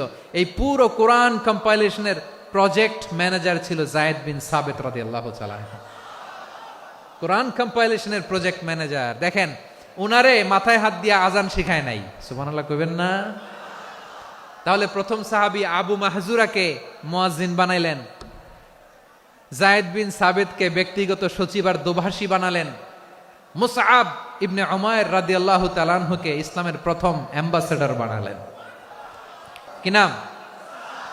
হি was the first ambassador in Islam. ইসলামের প্রথম ডিপ্লোম্যাট, ইসলামের প্রথম কূটনৈতিক মুসআব ইবনে উমাইর, মক্কার তরুণ যুবক। উনি পারফিউম লাগাইলে মানুষ দেখলেই বুঝতো এটা মুসআব লাগাইছে। এমন স্মার্ট, ড্যাশিং ফেস, এমন পার্সোনালিটির মানুষ ছিল মুসআব রাদিয়াল্লাহু তাআলা আনহু। কারণ যিনি ইসলামের স্পোকম্যান হবেন, মুখপাত্র হবেন, তার স্মার্ট হওয়ার দরকার আছে না নাই? আকাবার প্রথম শপথ যখন হলো, তাদের সাথে বিষ্ণু ঈসা ইসলাম মদিনাতে একজন মুখপাত্র পাঠালেন, ডিপ্লোম্যাটকে পাঠালেন, অ্যাম্বাসেডর অফ ইসলাম। তিনি হচ্ছেন মুসআব ইবনে উমাইর। পড়েন সুবহানাল্লাহ। জুমার বিধান নাজিল হয়েছে, কিন্তু মক্কায় পরিবেশ নাই জুমা পালনের। বিষ্ণু ঈসা ইসলাম একজনকে দিয়ে খবর পাঠালেন, যাও মদিনায় মুসাবকে যে বলো, মুসাব তো আমার শিক্ষক, আমার স্পোকম্যান, মদিনাতে যেন তারা জুমা কায়েম করে। বিশ্বনবীর আগেই মুসআব মদিনার মুসলিমদেরকে নিয়ে মদিনায় প্রথম জুমা কায়েম করে ফেলছে। কোন সুবহানাল্লাহ। ডিপ্লোম্যাটদের কেমন হইতে হয়, অ্যাম্বাসেডারের কেমন হইতে হয়, মুসআব রাদিয়াল্লাহু তাআলা আনহুর কাছ থেকে শিখে নাও। তাহলে মুসআব রাদিয়াল্লাহু তাআলা আনহুকে বিশ্বনবী ল্যাঙ্গুয়েজ শিখান নাই, সফট স্কিল শিখান নাই। যায়েদ রাদিয়াল্লাহু তিনি হিব্রু ল্যাঙ্গুয়েজ শিখেছেন, সুরিয়ানি শিখেছেন, কিন্তু মুসআবকে তিনি বানিয়েছেন the spokesman of Islam, the first diplomat, the ambassador of Islam. আব্দুল্লাহ ইবনে আব্বাস রাদিয়াল্লাহু তাআলা আনহু বিশ্বনবীর কাজিন, চাচাতো ভাই। আবার মাইমুনা রাদিয়াল্লাহু তাআলা আনহু, মাইমুনা নবীর স্ত্রী, তিনি ছিলেন আব্দুল্লাহর আপন খালা। তো নবীর বউ যদি ওনার খালা হয়, নবী তার কি খালু। তাহলে সম্পর্ক অনেক গভীর, কাজিন আবার খালু। ছোট্ট মানুষ, তাই রাতে মাঝে মাঝে ঘরে থাকতো। বিশ্বনবী দেখলেন আব্দুল্লাহ যেহেতু আমার ঘরে ঢুকতে পারে, আব্দুল্লাহরে এই উম্মতের বড় শিক্ষাবিদ বানাইতে হবে। তাই আব্দুল্লাহ ইবনে আব্বাসকে বিশ্বনবী হাতে কলমে শিক্ষা দিয়েছেন। তো বিশ্বনবী রাতে যখন তাহাজ্জুদ পড়তেন, ছোট্ট আব্দুল্লাহ ঘরে থাকতো। বুঝতে পেরেছেন? ছোট্ট মানুষ তো ঘরে থাকতো। তো বিশ্বনবী তাহাজ্জুদের জন্য একবার দাঁড়িয়েছেন, ছোট্ট আব্দুল্লাহ ওযু করে দাঁড়াইছে। আচ্ছা বলেন তো, ইমাম আর মুসল্লি মোট যদি দুইজন হয়, একজন ইমাম একজন মুসল্লি, তো মুসল্লি ইমামের কোন দিকে দাঁড়াবে? ডানে দাঁড়াবে। ছোট্ট আব্দুল্লাহ বুঝে নাই, বিশ্বনবী তাহাজ্জুদ শুরু করেছেন, উনি একতেদা করছেন আর দাঁড়াইছেন বায়ে। কোথায় দাঁড়িয়েছেন? আব্দুল্লাহ বলেন, যখন আমি বায়ে দাঁড়ালাম, আখাযা রাসূলুল্লাহ সাল্লাল্লাহু আলাইহি ওয়াসাল্লাম উযুনি আল ইউমনা ইয়াফতিলুহা, বিশ্বনবী নামাজরত অবস্থায় আমার কান ধরে টেনে আমার ডান দিকে এনে দাঁড় করায় দিলেন। পড়েন সুবহানাল্লাহ। দেখেন, হাতে কলমে শিক্ষা। আর জীবনে ভুল হবে? কথা কয় না, আর ভুল হবে? আর ভুল হবে না। এভাবে বিশ্বনবীর অনেক সঙ্গ পেয়েছেন, সফর করেছেন, একই বাহনে বসেছেন, এক বাহনে বসে লম্বা নাসিহত করেছেন। আব্দুল্লাহ, চাইতে হলে আল্লাহর কাছে চাও, সাহায্য চাইতে হলে আল্লাহর কাছে সাহায্য চাও। মনে রাখো, গোটা বিশ্বের সবাই যদি তোমার সাহায্য করতে চায়, ততটুকুই করতে পারবে যতটুকু আল্লাহ তোমার নসিবে রেখেছে। গোটা বিশ্ব যদি তোমার বিরুদ্ধে ষড়যন্ত্রে দাঁড়িয়ে যায়, ক্ষতি ততটুকু করতে পারবে যতটুকু তোমার জন্য বরাদ্দ আছে। এর বাইরে কিছু করতে পারবে না। আওয়াজ করে বলেন ঠিক কিনা? এভাবে হাতে কলমে শিখিয়েছেন, বিশ্বনবীর সঙ্গ পেয়েছেন। উনাকে বিষ্ণু ইসলাম শিক্ষাবিদ, এডুকেটর অফ দিস উম্মাহ হিসেবে সিলেক্ট করেছেন, হাতে কলমে শিখিয়েছেন। বিশ্বনবী একবার প্রকৃতির ডাকে সাড়া দিয়ে এসেছেন। এখন কি করতে হবে? নামাজের জন্য অজু করতে হবে। বিশ্বনবী এসেই দেখেন অজুর বদনায় পানি ভরা, খুশি হয়ে গেলেন। বললেন, কে রেখেছে পানি? একজন বলল, আব্দুল্লাহ রেখেছে। বিশ্বনবী অত্যন্ত খুশি হলেন। খুশি হয়ে একটা দোয়া করলেন, বললেন, আল্লাহুম্মা ফাক্কিহু ফিদ্দীন ওয়া আল্লিমহু তা'ওয়ীল। আল্লাহ, তুমি আব্দুল্লাহকে দ্বীনের বুঝ দিও আর কোরআনের তাফসীর শিক্ষা দিও। বিশ্বনবীর এই দোয়া এমন লাগছে, উনি রাইসুল মুফাসসিরিন, এই পৃথিবীতে যত মুফাসসির ছিল, যত মুফাসসির আসবে, সকল মুফাসসিরের সম্রাট হিসেবে স্বীকৃত হয়েছেন। আব্দুল্লাহ ইবনে আব্বাস, বিশ্বনবী ওনারে আজান শিখান নাই, বিশ্বনবী ওনারে ল্যাঙ্গুয়েজ শিখান নাই, বিশ্বনবী ওনারে অ্যাম্বাসাডর বানান নাই, হাতে কলমে শিক্ষা দিয়েছেন। ছোট্ট মানুষ, বিশ্বনবী ইন্তেকাল করলেন। আবু বকরের সময় গেল, ওমরে ফারুকের খেলাফত, তখনও তিনি তরুণ। ওমরে ফারুক রাদিয়াল্লাহু তাআলা আনহু ওনার ক্যাবিনেট মিনিস্ট্রির বৈঠকে এ আব্দুল্লাহ ইবনে আব্বাসকে পাশ দিয়ে বসায় রাখতেন। বয়স্ক সাহাবারা এটা পছন্দ করতো না। তারা বলতো, ঘটনা কি? আব্দুল্লাহর মতো ছেলে নাতি আমাদের আছে, এরা কেন রাখে ওমরে ফারুক? ওমরে ফারুক এটা টের পেলেন। তিনি বুঝতে পারলেন যে ক্যাবিনেট মেম্বাররা এটা পছন্দ করে না, ছোট্ট আব্দুল্লাহরা কেন রাখি, কেন যে রাখি, এটা একদিন বুঝাবো। একদিন মিটিংয়ে তিনি সবাইকে বললেন, ইদা জাআ নাসরুল্লাহি ওয়াল ফাতহ। এই আয়াত দ্বারা উদ্দেশ্য কি বলেন তো মুরব্বী সাহাবীরা? এক সাহাবী বলেন, এই সূরা দ্বারা উদ্দেশ্য, আল্লাহ বলেছেন আমাদেরকে বিভিন্ন ল্যান্ড, বিভিন্ন এলাকা বিজয় করতে হবে। ওমরে ফারুক বললেন, না, হয়নি। আরেকজন বললেন, বিজয় হওয়ার পর আমাদের বেশি বেশি আল্লাহর বরত্বের ঘোষণা দিতে হবে, এটা উদ্দেশ্য। ওমরে ফারুক বললেন, না, হয় নাই। যারে জিজ্ঞেস করেন কেউ পারে না। সব শেষে বিশ্বনবী ছোট্ট আব্দুল্লাহরে বলেন, আব্দুল্লাহ, ইদা জাআ নাসরুল্লাহি ওয়াল ফাতহ, এর দ্বারা উদ্দেশ্য কি বলো তো? ছোট্ট আব্দুল্লাহ বলেন, হুয়া আজালু রাসূলিল্লাহ। এই আয়াত দ্বারা বিশ্বনবীর বিদায়কে উদ্দেশ্য নেওয়া হয়েছে।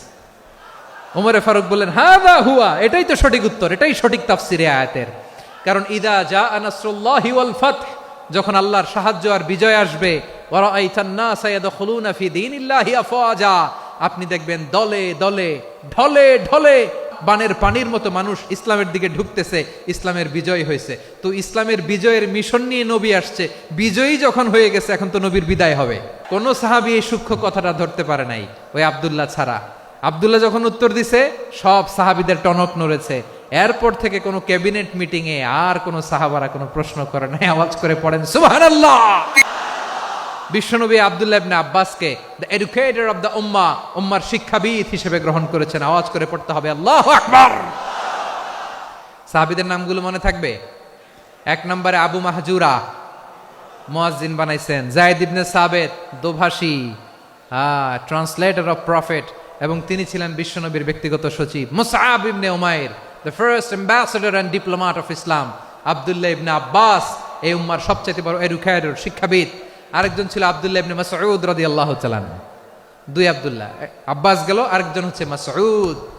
মক্কার তরুণ, ছাগল পালতো মুশরিকের। বিশ্বনবী আর আবু বকর রাদিয়াল্লাহু তাআলা আনহু একবার গেলেন, যে দেখে এই তরুণ দাঁড়ায় আছে। বিশ্বনবী বলেন, আমি খুব ক্ষুধার্ত, তোমার কাছে কি দুধ আছে ছাগলের? আব্দুল্লাহ আছে, ওয়ালাকিন আনা মু'তামান, কিন্তু যে দুধ আছে এটা আমানতের, আমি দিতে পারবো না। বিশ্বনবী এইটা শুনেই তারা টার্গেট করে ফেলছে। আনা মু'তামান, দুধ আছে কিন্তু এটা আমার মালিকের, আমি তো দরদ দেখাই, আমার মালিকের দুধ আপনি পথিক, আপনারে দিতে পারি না। বিশ্বনবী টার্গেট করে ফেলছেন, এরে আমার কাজে লাগাইতে হবে। বিশ্বনবী বললেন, আচ্ছা ঠিক আছে, দুধ দিও না, কিন্তু এমন ছাগি আছে কিনা যেই ছাগির সাথে কোনো ছাগলের মিলন হয় নাই, তার ওলানে দুধও আসে নাই, বাচ্চাও নাই, এরকম ছাগির থেকে যদি আমি দুধ খাই তাহলে তো সমস্যা নাই। বলতেছে এরকম ছাগির থেকে দুধ খাইলে সমস্যা নাই, কারণ এরকম ছাগির ওলান থেকে দুধ আসবেও না। বলতেছে ঠিক আছে, এরকম একটা ছাগি নিয়ে আসা হলো। বিশ্বনবী বিসমিল্লাহ বলে ওই ছাগির ওলানে হাত দিলেন। হাত দিতে দেরি, পুরো ওলানটা দুধে ভরে যেতে দেরি হয় না। বিশ্বনবী আর আবু বকর রাদিয়াল্লাহু তাআলা আনহু দহন করে পেট ভরে খেলেন। এই দৃশ্য আব্দুল্লাহ ইবনে মাসউদের হৃদয়ে দাগ কাটলো। এই মুআজিজা দেখে তিনি বললেন, আশহাদু আল্লা ইলাহা ইল্লাল্লাহ ওয়া আশহাদু আন্না মুহাম্মাদুর রাসূলুল্লাহ। তিনি ষষ্ঠ মুসলিম ছিলেন, 6 নম্বর মুসলমান। ওনাকে টার্গেট করে বিশ্বনবী দেখলেন এমন ইন্টেলেকচুয়াল ব্রেন, উনি সূক্ষ্ম সূক্ষ্ম জিনিস বুঝে বেশি, ফিকহি জ্ঞান ওনার মধ্যে বেশি। বিশ্বনবী ওনাকে কোরআনের জ্ঞান শিক্ষা দিতে লাগলেন। উনি বিশ্বনবী সবার কাছে কোরআন শোনায়, কিন্তু বিশ্বনবী নিজে আব্দুল্লাহ ইবনে মাসউদের কাছ থেকে কোরআন শুনতো। বিশ্বনবী একবার বললেন, ইকরা আলাইয়া ইয়া মাসউদ। ইবনে মাসউদ একবার শোনাও তো কোরআন দেখি। আব্দুল্লাহ ইবনে মাসউদ বলে, আকরাউ আলাইকা ওয়া আলাইকা উনজিল। নবী, আপনার উপর কোরআন নাজিল হয় আর আমি আপনার সামনে কোরআন পড়ব। বিশ্বনবী বললেন, ইন্নী উহিব্বু আন আসমাআহু মিন গায়রি। আমি নিজে পড়তে যেমনি ভালোবাসি, অন্যে পড়ুক আমি শুনবো, এটাও আমি ভালোবাসি। সূরা নিসা তিনি তেলাওয়াত করে শুনিয়েছেন। এমন সূক্ষ্ম সূক্ষ্ম বিষয় বিশ্বনবী উনাকে ধরিয়ে দিয়েছেন। উনি হয়ে গিয়েছেন, আব্দুল্লাহ ইবনে আব্বাস হয়েছেন রাইসুল মুফাসসিরিন, উনি হয়ে গিয়েছেন ফাকিহুল উম্মাহ। ওনার চাইতে বড় ফকি এই পৃথিবী আর দেখবে না। চিল্লায় বলেন সুবহানাল্লাহ। উনি বলতেন, ওয়াল্লাহি ইল্লাযী লা ইলাহা গায়রু মা উনজিলাত সূরাতুন ইল্লা ওয়া আনা আ'লামু আইনা উনজিলাত ওয়া ফিমা উনজিলাত। বিশ্বনবী এমন ভাবে কোরআনের দার্স আমাকে দিয়েছেন, কোরআনে যত সূরা নাজিল হয়েছে, যেখানে নাজিল হোক না কেন আমি জানি এটা কোথায় নাজিল হয়েছে এবং কোন প্রেক্ষাপটে নাজিল হয়েছে। এমন একটা সূরা নাই যে সূরার কোথায় নাজিল হয়েছে আমি মাসুদের জানা নাই, কোন প্রেক্ষাপটে নাজিল হয়েছে আমার জানা নাই। এরকম ঘটবে না। চিল্লায় বলেন আল্লাহু আকবার। এই আব্দুল্লাহ ইবনে মাসউদ রাদিয়াল্লাহু তাআলা আনহু ওমর ফারুকের সময় কুফার চিফ জাস্টিস ছিলেন। কুফা নগরীর চিফ জাস্টিস। চিফ জাস্টিস বুঝেন নাই? বিচারপতি। কি ছিলেন? সবাই বলে নাই, কি ছিলেন? বিচারপতি ছিলেন। এবং ওনার যে ফিকহি জ্ঞানের ধারা, এটাই আলকামা, ইব্রাহিম আন-নাখাই, হাম্মাদ ইবনে সুলাইমান হয়ে ইমাম আবু হানিফা পর্যন্ত পৌঁছেছে। এবং ওনার ফিকহি জ্ঞানের ধারাই হানাফি মাযহাবে অ্যাকসেপ্ট হয়েছে। আজও এগুলো হানাফি মাযহাবে চর্চিত হয়। হানাফি মাযহাবের সব ফিক আব্দুল্লাহ ইবনে মাসউদের ফিকহি জ্ঞানের ধারা থেকে নেওয়া হয়েছে। চিল্লায় পড়েন সুবহানাল্লাহ। তাহলে উনাকে বিশ্বনবী বানিয়েছেন জুরিস্ট, আইনবিদ, ফকিহ। উনারে আজান শিখান নাই। হিউম্যান রিসোর্স ডেভেলপমেন্ট কিভাবে করবেন, মানব সম্পদের উন্নয়ন কিভাবে করতে হয়, কিভাবে যার যেখানে প্রতিভা কাজে লাগাতে হয় উনি দেখিয়েছেন। সুবহানাল্লাহ পড়বেন না? খালিদ বিন ওয়ালিদ কি ছিলেন? বীর যোদ্ধা। কিন্তু তিনি ইসলাম ধর্ম গ্রহণ করেছেন অনেক দেরিতে, 8ম হিজরিতে। তার মানে 8ম হিজরির আগে উনি মুশরিকদের পক্ষে লড়াই করেছেন। ওনার হাতে কত মুসলিম সাহাবী যে নিহত হয়েছে হিসাব নাই। বিশ্বনবী টার্গেট করে রাখছে, তুমি আমাদের মুসলিমদের এত ক্ষতি করলা, তুমি যখন মুসলমান হবা তোমারে দিয়ে আমি এমন কাম করামু যে এটা আর কেউ করতে পারবে না। খালিদ বিন ওয়ালিদ রাদিয়াল্লাহু তাআলা আনহু 8ম হিজরিতে মুসলিম হয়েছেন, মক্কা বিজয়ের আগে। তো মক্কা বিজয়ের আগে যখন মুসলিম হয়েছেন, এর আগে কি করছেন? কাফিরদের সাথে যুদ্ধ করেছেন। উনি উহুদের যুদ্ধে মুসলমানদের যে পরাজয় ভাব, কঠিন পরিস্থিতির মুখোমুখি উনার কারণে পেছন থেকে এমন আতর্কিত আক্রমণ করেছেন, মুসলমানদেরকে কচুকাটা করেছেন। 8ম হিজরিতে আল্লাহ তাআলা হেদায়েতের নূর দিয়ে ওনার হৃদয়টাকে উজালা করে দিলেন। লা ইলাহা এটা এমন বাণী যার হৃদয়ে একবার টাচ খাবে, এইটা থেকে সে আর পালিয়ে বেড়াতে পারে। ঝিনুকের ভেতর লুকিয়ে থাকে যেমন মতি, ঝিনুকের ভেতর লুকিয়ে থাকে যেমন মতি, কলমা শাহাদাতে আছে আল্লাহর জ্যোতি, কলমা শাহাদাতে আছে আল্লাহর জ্যোতি। ঠিক কিনা বলেন? মক্কা বিজয়ের আগে মুসলিম হলেন, হওয়ার পরেই বিশ্বনবীর টার্গেট ফুলফিল হলো। ওই যে টার্গেট করে রেখেছেন আর দোয়া করেছেন, খালিদ বিন ওয়ালিদ যদি মুসলিম হয় তাকে আমি মিলিটারি চিফ বানাবো। ওনাকে আজান শিখান নাই, ওনারে কান ধইরা নামাজের এই মাথা থেকে ওই মাথা আনান নাই, ফিকহি কোরআনের সূক্ষ্ম তাফসীর ওনারে শিখান নাই, অ্যাম্বাসেডর বানান নাই। বিষ্ণু ইসলাম উনাকে সামরিক অভিযানে প্রেরণ করেছেন। সামরিক অভিযানে তিনি প্রেরণ করেছেন। উনার জীবদ্দশায় উনার নেতৃত্বে যতগুলো যুদ্ধ হয়েছে, একটা যুদ্ধেও তিনি পরাজয় বরণ করেন নাই। ওমরে ফারুকের সময়কালে তিনি চিফ অফ মুসলিম মিলিটারি, মানে মুসলিম সেনাপতি হয়েছেন। তাহলে কিভাবে হিউম্যান রিসোর্স ব্যবহার করতে হয় গোটা বিশ্ব আমার নবীর কাছ থেকে শিখে নাও।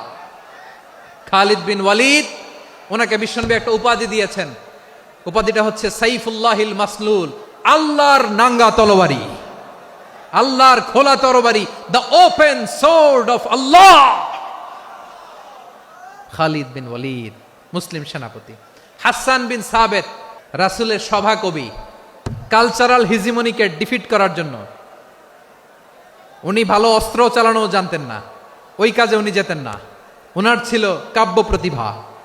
কাফিররা কবিতা দিয়ে নবীকে গালি দিত, বিশ্বনবী বলতেন, ইয়া হাসান আজিব আন রাসূলিল্লাহ, তুমি নবীর হয়ে কাফেরদের এই কথাগুলোর জবাব দাও।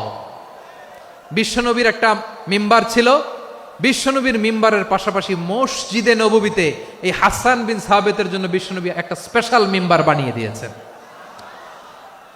এখান থেকে তুমি জবাব দাও। এবং বিশ্বনবী বলেছেন, আল্লাহুম্মা আইয়িদহু বিরূহিল কুদুস। আল্লাহ, হাসান আমার পক্ষে জবাব দেয়, তুমি জিব্রাইল মারফত তাকে সাহায্য পাঠাইয়া দিও। রাসূল সাল্লাল্লাহু আলাইহি ওয়াসাল্লামের সভা কবি, the poet of the prophet, নবীর কবি। উনি কবিতা দিয়ে, এমন উচ্চাঙ্গের ভাষায় কবিতা দিয়ে তিনি জবাব দিতেন, কাফিরদের গা শিহরে যেত, তাদের হৃদয়ে আগুন ধরে যেত। তাহলে এরকম কবিরও দরকার আছে না নাই? এখন যাকে আল্লাহ দিছে কাব্য প্রতিভা, এরা যদি আপনি যুদ্ধের ময়দানে পাঠান হবে? যারে দিছে সুরেলা গলা, এরা যদি অ্যাম্বাসেডর বানান হবে না। হাসান বিন সাবেত ছিলেন বিষ্ণু ইসলামের কবি। হুযায়ফা ইবনুল ইয়ামান বিশ্বনবীর গোয়েন্দা বিভাগের প্রধান। কিসের প্রধান? হুযায়ফা ইবনুল ইয়ামান। ওনার ছিল ডিটেকটিভ মাইন্ড, ডিটেকটিভ মাইন্ড, গোয়েন্দা বিভাগের প্রধান। এবং উনি হচ্ছেন সাহিবু সিররি রাসূলিল্লাহ, রাসূল সাল্লাল্লাহু আলাইহি ওয়াসাল্লামের গোপন তথ্যের ধারক বাহক। নবীর যেই কথা কেউ জানে না, সব হুযায়ফার পেটের ভিতরে ছিল। সুবহানাল্লাহ পড়েন। মদিনার যত ইহুদিদের একটা লিস্ট ছিল, এই লিস্ট শুধু দুইজন জানতো, বিশ্বনবী আর হুযায়ফা।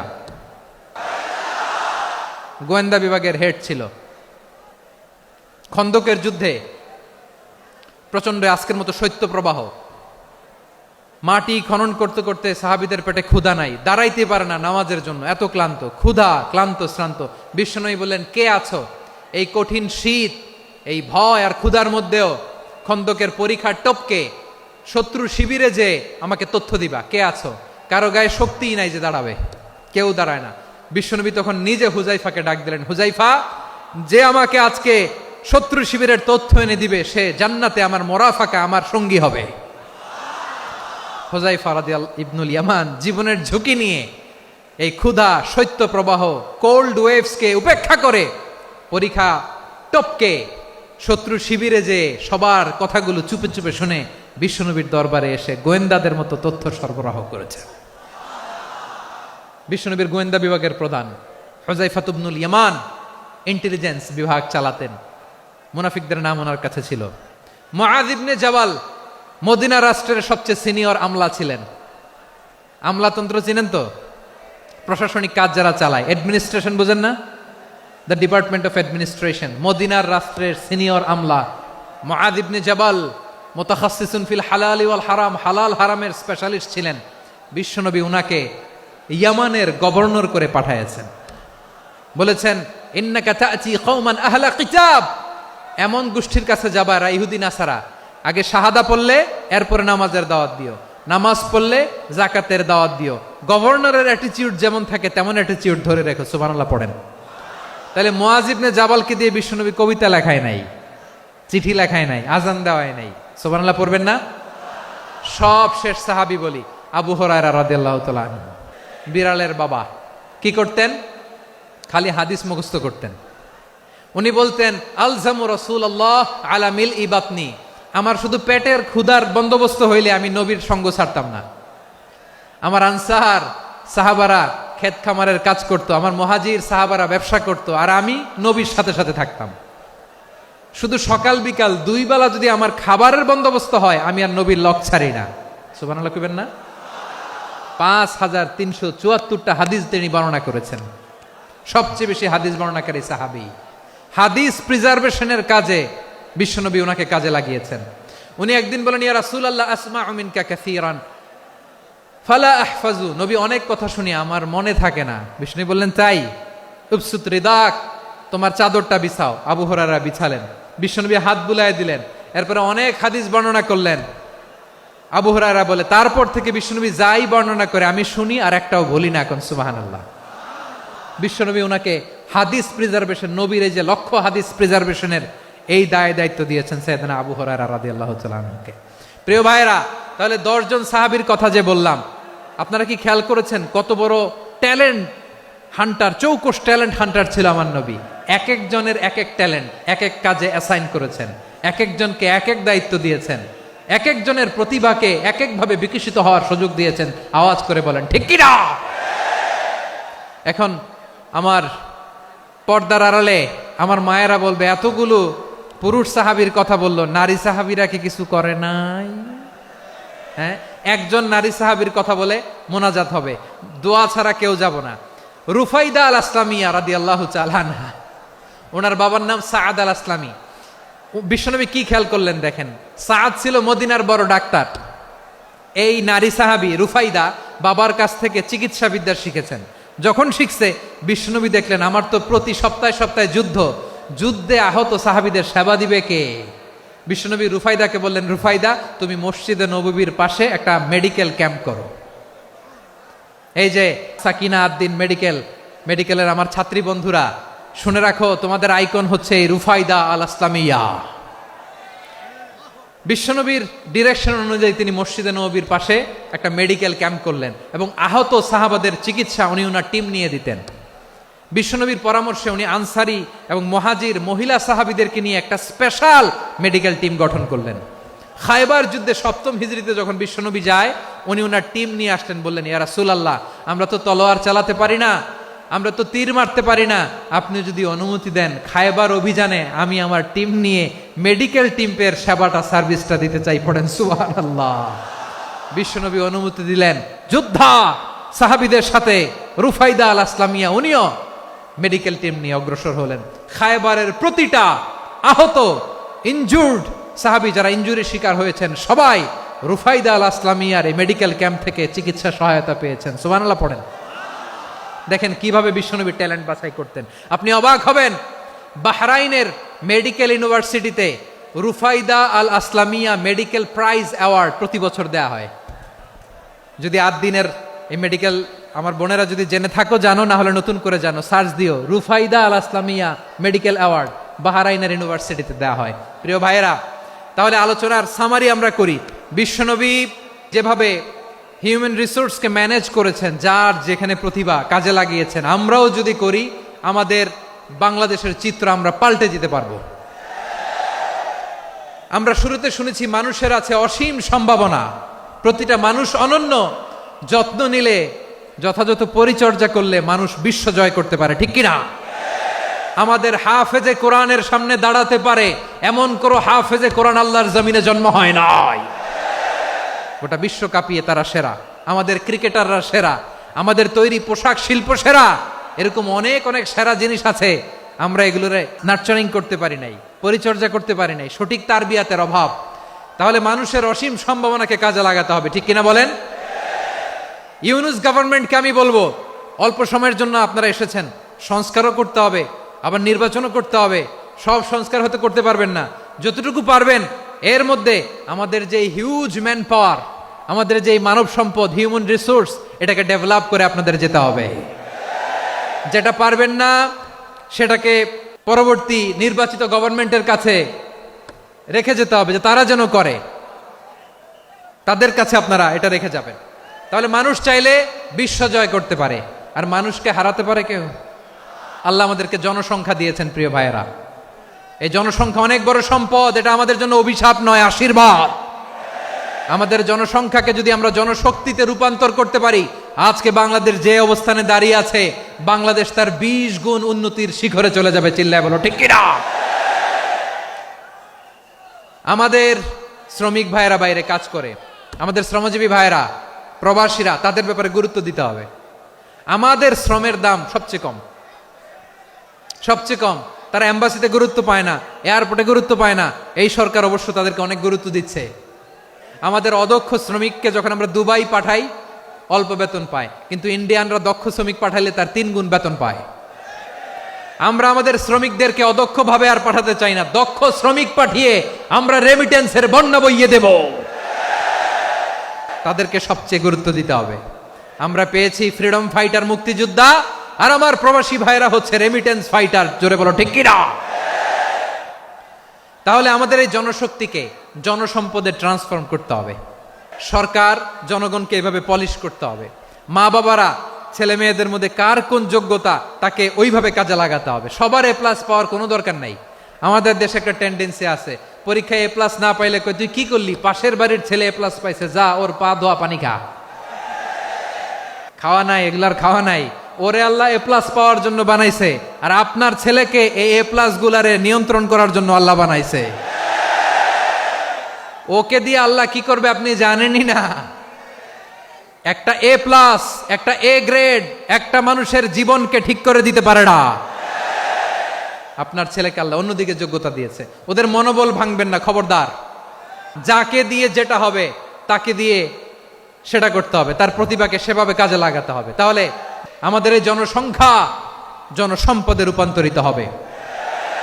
আমাদের সরকারের তত্ত্বাবধানে আমাদের 18 কোটি জনগণ দক্ষ জনশক্তিতে রূপান্তরিত হোক। আমরা চাই কি চাই না? আমরা ভালো মানুষ, শ্রেষ্ঠ মানুষ হতে চাই কি চাই না? ওই জাপানিজদের মতো সৎ, ওই ইউরোপিয়ানদের মতো কালচার্ড। আমাদেরকে আল্লাহ তাআলা কোরআন সুন্নাহ অনেক কিছু দিয়েছেন। যেহেতু বর্তমানে আমরা দেখছি তারা সৎ, তাদের মধ্যে ভ্যালিউ আছে, সেগুলো আমাদের মধ্যে আনার দরকার আছে না নাই? আর ইসলাম দিয়ে আমাদের জীবনকে সাজাতে হবে। ইসলাম দিয়ে আমার পরিবারকে সাজাতে হবে। ইসলাম থেকে, কোরআন থেকে প্রেসক্রিপশন না নিলে জীবন সুন্দর হবে না। কোরআন থেকে প্রেসক্রিপশন না নিলে সমাজ সুন্দর হবে না। কোরআনের প্রেসক্রিপশন না মানলে রাষ্ট্র সুন্দর হবে না। কোরআনের প্রেসক্রিপশন অ্যাপ্লাই না করলে শুধু দুর্নীতি দমন কমিশন দিয়ে দুর্নীতি বন্ধ করা যাবে না। এজন্য কোরআনের আইন আমরা চাই কি চাই না? প্রিয় ভাইয়েরা, হিউম্যান রিসোর্স ডেভেলপমেন্ট, মানব সম্পদের উন্নয়ন, আমাদের সরকার যেন এদিকে নজর দেয়। আমরা যেন এই ব্যাপারে যত্নবান হয়ে উঠি। যাকে আল্লাহ যে যোগ্যতা দিয়েছে, এই যোগ্যতা দিয়ে আমরা যেন ইসলামের জন্য, দেশের জন্য কাজ করি। আমরা যেন আমাদের স্কিল ডেভেলপ করি, আমাদের পটেনশিয়ালকে ডেভেলপ করি। মোরালিটি, ভ্যালিউজ নিয়ে শায়েখ আহমদুল্লাহ আলোচনা করেছেন। এগুলো দিয়ে যেন আমরা আমাদেরকে সাজাই। আল্লাহ তাআলা আমাদের দেশকে তুমি নিরাপদ করো, আমরা পড়ি আমিন। আল্লাহ আমার 18 কোটি জনগণকে তুমি জনশক্তিতে রূপান্তরিত করো, আমিন। আল্লাহ আমরা হাতে হাত রেখে, কাঁধে কাঁধ মিলিয়ে ভাইয়ে ভাইয়ে যেন এই দেশকে গড়তে পারি, আল্লাহ তুমি তৌফিক দান করো, আমরা পড়ি আমিন। আসুন আমরা আমাদের জনসংখ্যাকে জনসম্পদে ট্রান্সফর্ম করি। আমাদের জনসংখ্যাকে আমরা যেন জনশক্তিতে রূপান্তরিত করি। জনসংখ্যাকে ট্রান্সফর্ম করে জনশক্তি দিয়ে আমরা যেন আগামীর বাংলাদেশ, স্বাধীন বাংলাদেশ 2.0 কে গড়ে তুলি। আল্লাহ তাআলা আমাদের সবাইকে কথাগুলো বোঝার, আমল করার তৌফিক দান করুন। হাযা মা ইনদি ওয়াল ইলমু ইনদাল্লাহ আলাইহি তাওয়াক্কালতু ওয়া ইলাইহি উনীব। সুবহানাকাল্লাহুম্মা বিহামদিকা আশহাদু আল্লা ইলাহা ইল্লা আনতা আস্তাগফিরুকা ওয়া আতুবু ইলাইক।